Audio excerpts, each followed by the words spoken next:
السلام علیکم ورحمۃ اللہ وبرکاتہ ویورز، آج کی اس ویڈیو میں آپ کے ساتھ صبح و شام کا خاص اور مجرب وظیفہ شیئر کریں گے۔ نبی صلی اللہ علیہ وسلم نے فرمایا، جو بندہ صبح کے وقت اور شام کے وقت 100 بار الحمدللہ پڑھتا ہے، وہ ایسا ہے جیسا کہ اس نے 100 گھوڑے سامان سے لاد کر جہاد میں دے دیے ہوں، یا پھر اس نے 100 جنگوں کے اندر خدا تعالیٰ کے لیے جہاد کیا ہو۔ فرمایا، جو بندہ صبح کے وقت اور شام کے وقت 100 بار یہ پڑھتا ہے، اشہد ان لا الہ الا اللہ وحدہ لا شریک لہ واشہد ان محمدًا عبدہ ورسولہ،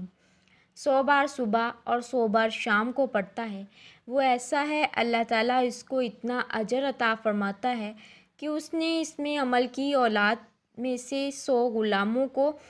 آزاد کر دیا ہو۔ فرمایا، جس بندے نے یہ 100 بار صبح اور شام کو اللہ اکبر پڑھا، فرمایا اس دن کوئی بھی بندہ جتنی مرضی عبادت کر لے، اس سے بڑھ کر ثواب پانے والا نہیں ہو سکتا، سب سے بڑا عابد پیش ہوگا۔ یہ دوسری حدیث پاک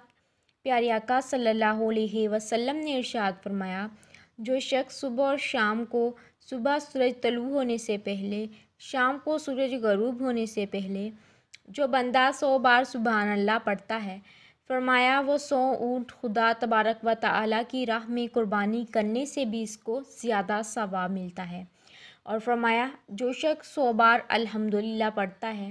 سورج طلوع ہونے سے پہلے اور سورج غروب ہونے سے پہلے، فرمایا کہ 100 گھوڑے سامان سے لدے ہوئے اللہ تعالیٰ کی راہ میں دینے سے بھی زیادہ ثواب اس کو ملے گا۔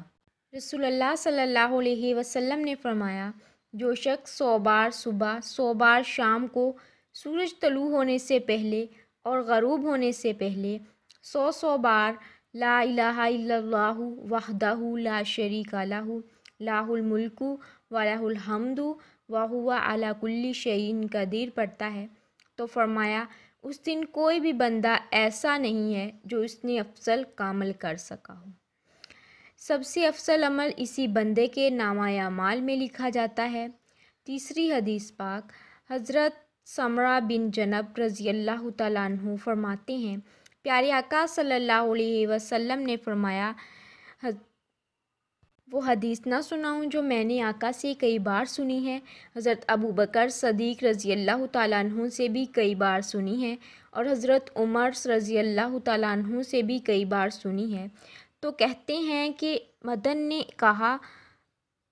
ضرور سنائیں۔ انہوں نے کہا، آقا صلی اللہ علیہ وسلم نے فرمایا،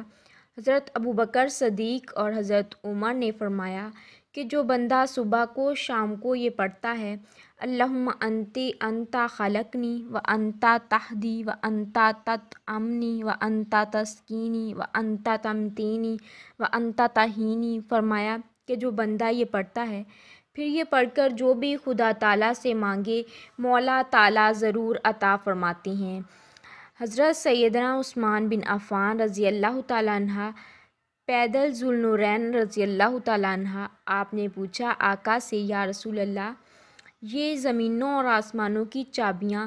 کام؟ نبی صلی اللہ علیہ وسلم نے فرمایا، مجھ سے آپ کے علاوہ یہ بات کسی نے نہیں پوچھی۔ فرمایا، آسمان اور زمین کی چابیاں یہ ہیں، لا الہ الا اللہ وحدہ واللہ اکبر سبحان اللہ و بحمدہ استغفر اللہ لا حول ولا قوۃ الا باللہ العلی العظیم۔ اول الظاہر الباطن البدن الخیراتانی وهو علی کل شیء قدیر۔